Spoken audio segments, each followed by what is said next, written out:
Bismillahirrahmanirrahim. Bismillahirrahmanirrahim. Assalamualaikum warahmatullahi wabarakatuh. Alhamdulillahirabbil alamin, wassalatu wassalam ala nabiyina Muhammadin wa ala alihi wa ashabihi ajma'in, amma ba'du. Teman-teman yang dirahmati Allah Subhanahu wa taala, segala puji kita panjatkan kehadirat Allah Subhanahu wa taala. Alhamdulillah, pada kesempatan yang mulia ini kita masih berada di bulan suci Ramadan. Kita sudah memasuki di 10 hari kedua ya teman-teman. Kalau tidak salah di hari ini adalah sudah memasuki hari ke-13. Subhanallah.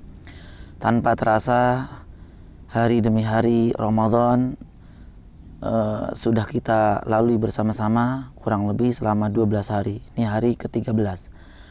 Maka sisa hari-hari Ramadan, mudah-mudahan Allah Subhanahu wa taala memudahkan kita untuk mengisinya dengan amal kebaikan.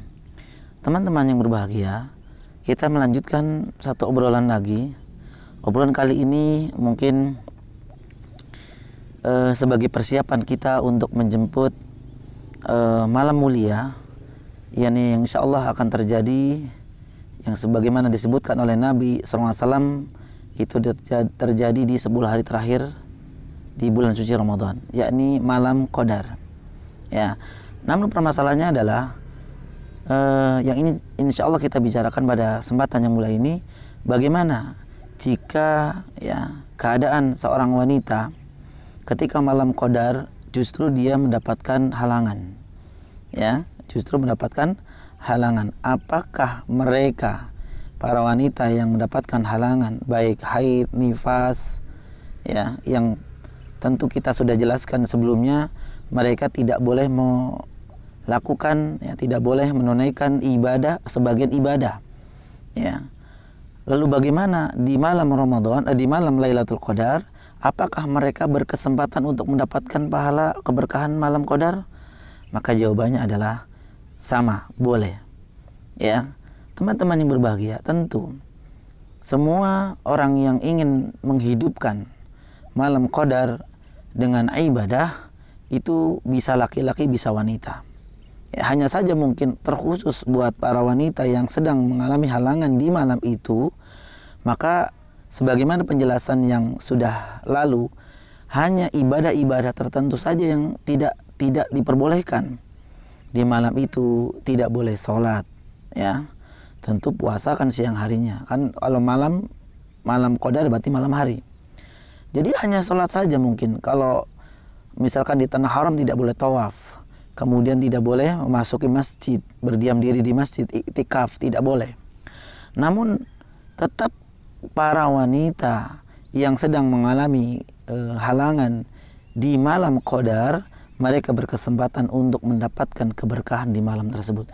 Karena lafaz dari maqama Lailatul Qadri, ya, barang siapa yang menghidupkan Lailatul Qadar, ya, imanan wa ihtisaban ghufira lahu ma taqaddama min dzambi, karena iman dan mengharap pahala dari Allah akan diampuni dosa-dosanya, maka ini mencakup semua ibadah. Mencakup semua ibadah, bukan hanya ibadah sholat saja. Ya, namun ibadah-ibadah yang lain yang diperbolehkan untuk dilakukan oleh seorang wanita yang sedang haid, maka hendaklah mereka lakukan. Di antaranya adalah perbanyak membaca Al-Quran. Tentu sebagian ulama tidak menganjurkan untuk menyentuhnya, ya. Jadi membaca Al-Quran tanpa menyentuhnya. Di para wanita juga bisa di malam itu. Kemudian juga memperbanyak zikir, ya, memperbanyak zikir-zikir yang dicontohkan oleh Nabi SAW. Bisa membaca tasbih, tahlil, ya, tahmid, dan zikir-zikir yang lainnya.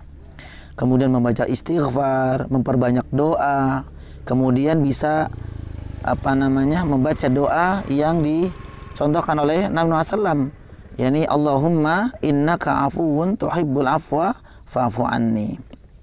Ya, demikian juga menasihati anak, menasihati keluarga dan seterusnya, itu juga bisa dilakukan. Atau dilakukan di malam itu dengan bersedekah. Ya, biasa kalau di 10 hari terakhir atau menjelang menjelang Idul Fitri kita biasanya membagi-bagikan THR. Itu bisa kita lakukan di malam harinya, baik melalui transfer atau melalui dipakein amplop dan seterusnya. Itu bisa kita lakukan di malam qadar tersebut. Ya, subhanallah. Dan ini menjadi ibadah yang besar, teman-teman. Oleh karena itu jangan berkecil hati ya untuk ibu-ibu, para wanita yang sedang haid ketika di malam qadar. Mudah-mudahan tetap semangat. Aku qouli hadza astaghfirullah li wa lakum. Assalamualaikum warahmatullahi wabarakatuh.